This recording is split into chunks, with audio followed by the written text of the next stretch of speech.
اللہ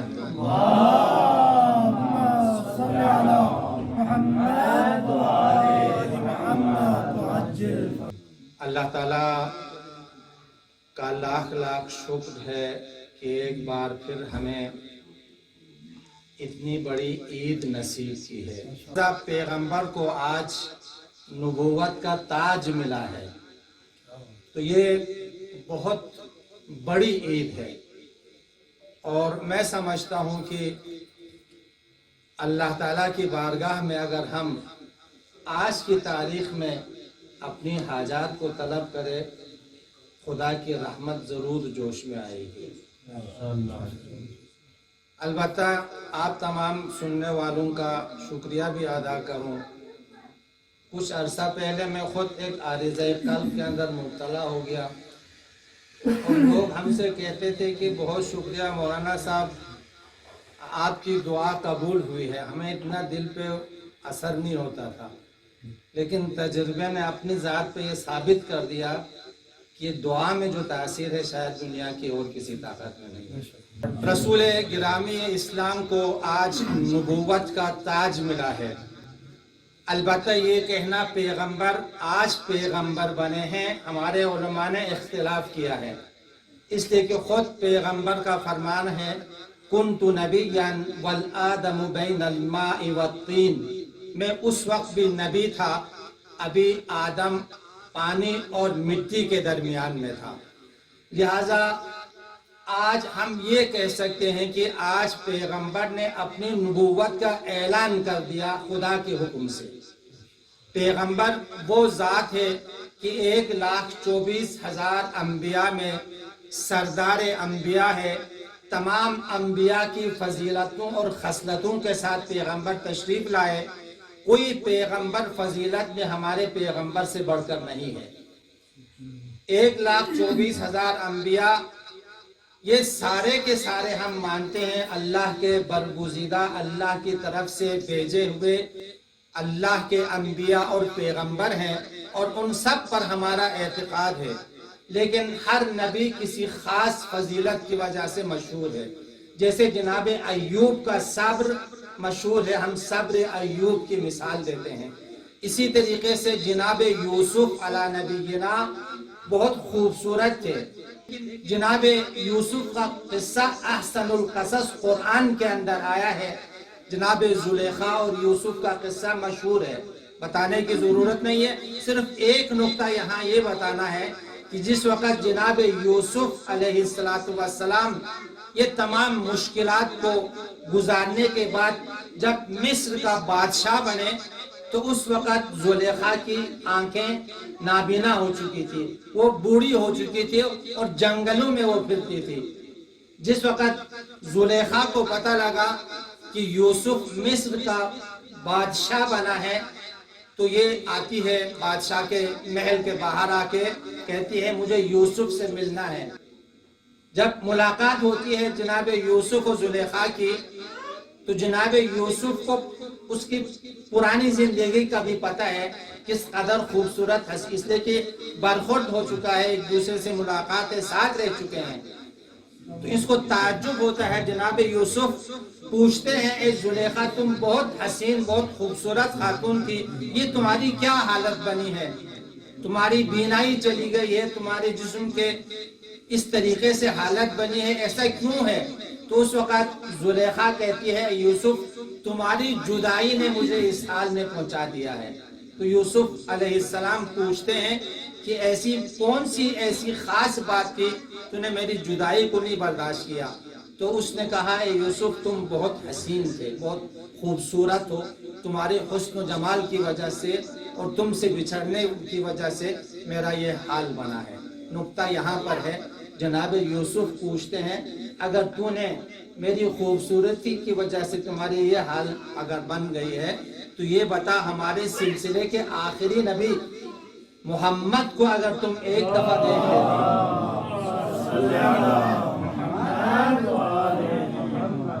تو تمہارا کیا حال ہوتا؟ تو اس وقت زلیخا کہتی ہے یوسف اگر میں اس پیغمبر کو دیکھ لیتی تو میرا حال اس سے بھی برا ہو جاتا۔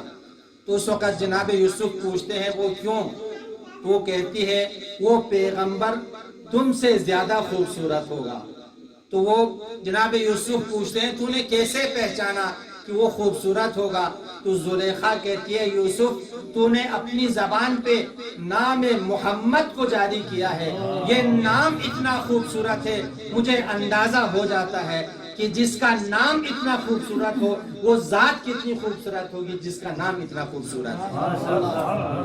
تو لہٰذا اس پیغمبر کے لیے آج نبوت کا تاج ملا ہے. اسی لیے کیا خوب کہا شاعر نے، حسن یوسف دم عیسیٰ ید بیزاداری، آنچ کی خوباں ہمیں دارن تو تنہا داری. اے پیغمبر تمہاری ذات یہ ہے، تمہارے میں ایوب کا صبر بھی ہے، حسن یوسف بھی ہے، تمہارے اندر تمام انبیاء کی صفات ہے. اور یہ بھی کہہ دیا کہ اگر ایک دنیا والوں 1,24,000 انبیاء کی خصلتوں کو، 1,24,000 انبیاء کی فضیلتوں کو اگر ایک ذات میں دیکھنا ہے تو آؤ ایک محمد عربی کی طرف نگاہ کرو تو میں اس میں نظر آئے گا. وہ پیغمبر ہے جس کو آج اللہ تعالیٰ نے نبوت کا تاج پہنایا ہے. پیغمبر گرامی اسلام غار حرا کے اندر اکثر عبادت خدا میں مصروف ہوتے تھے. اگرچہ ابھی آپ کو نبوت کی خوشخبری نہیں ملی ہے لیکن اس کی تاریخ سے پہلے بھی پیغمبر اور جبرائیل امین کا واسطہ تھا. اللہ کے فرشتے پیغمبر پر آتے رہتے تھے. بہرحال آج کی وہ تاریخ ہے کہ پیغمبر غار حرا کے اندر اللہ تعالیٰ کی پرستش و بندگی اور وہاں جا کر اللہ تعالیٰ کی عبادت کرتے تھے. لیکن آج کی تاریخ میں جس وقت جبرائیل امین آ کے اللہ تعالیٰ کی طرف سے اقرأ بسم ربک الذی خلق خلق الانسان من علق، جس وقت ان آیات کی تلاوت ہوتی ہے، تو اگر پیغمبر نے یہ کہا ہو اے پیغمبر کہو پڑھو، اور اگر پیغمبر نے یہ پوچھا ہو کہ میں کیا پڑھوں تو اس کا مقصد یہ نہیں ہوتا کہ پیغمبر کو کچھ پتا نہیں تھا. پیغمبر امی ضرور ہے. امی کا مقصد ان ایجوکیٹڈ، امی کا مقصد یہ کہ کسی کے آگے جھک کر تعلیم حاصل نہ کیا ہو. اس کا مقصد آج کے زمانے میں اگر ہم کہیں ان پڑھ کا دوسرا معنی بنتا ہے جاہل. ہمارے لیے تو یہ اگر ہم ان پڑھ ہوں گے تو ہم جاہل ہوں گے. اگر ہمیں عالم بننا ہے تو ہمیں پڑھنا پڑے گا، کسی کے آگے شاگردی کرنی پڑے گی. جہاں کہیں پر بھی اگر ان پڑھ ہمارے لیے استعمال ہوگا تو یہ اس ان پڑھ کا مترادف یہ ہوگا کہ وہ جاہل ہے، اس کو کچھ نہیں آتا. لیکن پیغمبر کے لیے ان پڑھ کہنا پیغمبر کی اہانت نہیں ہے، بلکہ اگر ہم کہیں گے کہ پیغمبر پڑھا لکھا ہے اس وقت پیغمبر کی اہانت ہو جائے گی. پیغمبر کی عزت، پیغمبر کا افتخار یہی ہے کہ پیغمبر ان پڑھ ہے. اس کی وجہ یہ ہے، ہمارے حجت الاسلام والمسلمین شیخ محسن نجفی نے جو تفسیر لکھی ہے اس کے اندر ایک بہت اچھا جملہ ہے. یہاں پر انہوں نے لکھا ہے کہ ہمارے پیغمبر تنہا نہیں بلکہ سارے امام، یہ میں اپنی طرف سے کہہ رہا ہوں، وہاں تو صرف پیغمبر کے بارے میں ہے، یہ سب کے سب وہ ذوات مقدسات ہیں کہ یہ لوہے محفوظ کے لکیروں کو پڑھتے ہیں، ان کو کاغذ پہ لکھے ہوئے لکیروں کو پڑھنے کی ضرورت نہیں ہے. تو لہٰذا اگر پیغمبر نے جبرائیل سے یہ پوچھا ہو کہ میں کیا پڑھوں، اس کا مقصد یہ نہیں تھا کہ پیغمبر کو کچھ پتا نہیں تھا. دیکھیں ایک مثال بتا دیتا ہوں، میں فرض کر لو صرف سخنرانی کر سکتا ہوں. میرے سے اگر کوئی ممبر پہ بٹھا کے کہے پڑھو تو مجھے سخنرانی آتے میں فوراً پڑھنا شروع کر دوں گا. لیکن میرے مقابلے میں یہاں ایک اور صاحب بیٹھے ہیں، اس کو سخنرانی بھی آتی ہے، شاعری بھی آتی ہے، مرثیہ بھی پڑھتا ہے، قصیدہ بھی پڑھتا ہے، نوحہ بھی پڑھتا ہے، ہر 100 قسم کی چیزیں اسے آتی ہے. اس کو بٹھا کے اگر پوچھا جائے پڑھو تو وہ کہے گا میں کیا پڑھوں، میں شعر پڑھوں، مدح پڑھوں، قصیدہ پڑھوں، میں کیا پڑھوں. تو پیغمبر سے اگر یہ پوچھا گیا ہو، پیغمبر سے یہ کہا گیا ہو کہ پڑھو، اگر پیغمبر نے یہ جواب میں سوال کیا ہو میں کیا پڑھوں، میں آسمان کے بارے میں بتاؤں، میں زمین کے بارے میں بتاؤں، میں قیامت کے بارے میں بتاؤں، میں خدا کے بارے میں پڑھوں، میں کیا پڑھوں، ممکن ہے یہ کہا. جس وقت پیغمبر خدا غار حرا کی طرف گئے تھے تو اس وقت عادی حالت میں گئے تھے، یعنی جب آپ گئے تھے عادی حالت میں پیغمبر غار حرا کا آپ نے سفر کیا، غار حرا میں آپ نے عبادت کی، جبرائیل امین نازل ہوئے، پہلی بار آیات اللہ تعالیٰ کی طرف سے پیغمبر کو لا کر سنایا، اور اس کے بعد پیغمبر کے سر پر نبوت کا تاج رکھ دیا گیا۔ اس کے بعد جب پیغمبر خدا غار سے واپس اپنے گھر تشریف لے جا رہے تھے تو راستے میں جو بھی پیغمبر جس چیز کے سامنے سے گزرتے تھے، چاہے پتھر کے سامنے سے گزرے، نباتات کے سامنے سے گزرے، پتھر بھی پیغمبر کو سلام کرتا تھا، السلام علیکہ یا رسول اللہ۔ ادھر کسی درخت کے پاس سے گزرتے تھے، السلام علیکہ یا رسول اللہ۔ یہ تمام کی تمام چیزیں پیغمبر کو مبارکباد دے رہے تھے اور یا رسول اللہ کہہ کر سلام کر رہے تھے۔ یہ سلام کرتے کرتے پیغمبر گرامی اسلام اپنے گھر کے دروازے پر پہنچتے ہیں۔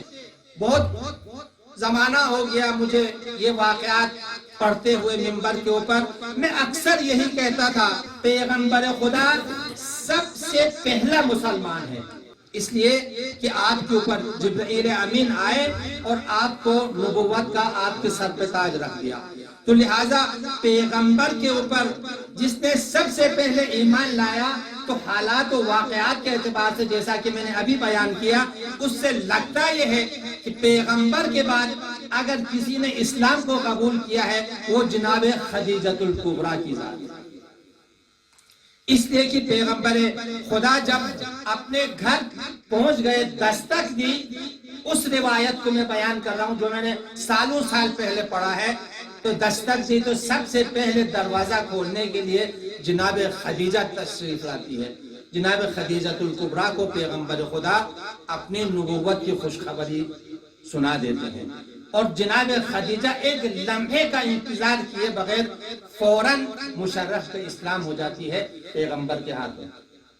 یہ واقعہ ہم نے پڑھا ہے، اور گھر کے اندر مولا امیر المومنین 12 یا 13 سال کی عمر ہے، اور اس کے بعد پیغمبر خدا اندر جاتے ہیں، پیغمبر خدا کے ہاتھوں پہ مولا امیر المومنین اسلام کو قبول کرتے ہیں، اور سب سے پہلی نماز وہاں کھڑی ہو جاتی ہیں جس کے امام پیغمبر ہے، اور آپ کے اقتداء میں جناب خدیجہ اور مولا امیر المومنین۔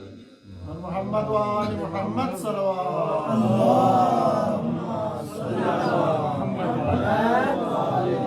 لیکن میں کل رات کو اس بارے میں مطالعہ کر رہا تھا تو ایک نئی چیز مجھے نظر آئی، آپ لوگ تحقیق کرنے والے لوگ ہیں، تحقیق کر سکتے ہیں، کہ پیغمبر خدا جب بھی غار میں جاتے تھے اکثر مولا امیر المومنین آپ کے ساتھ ہوتے تھے۔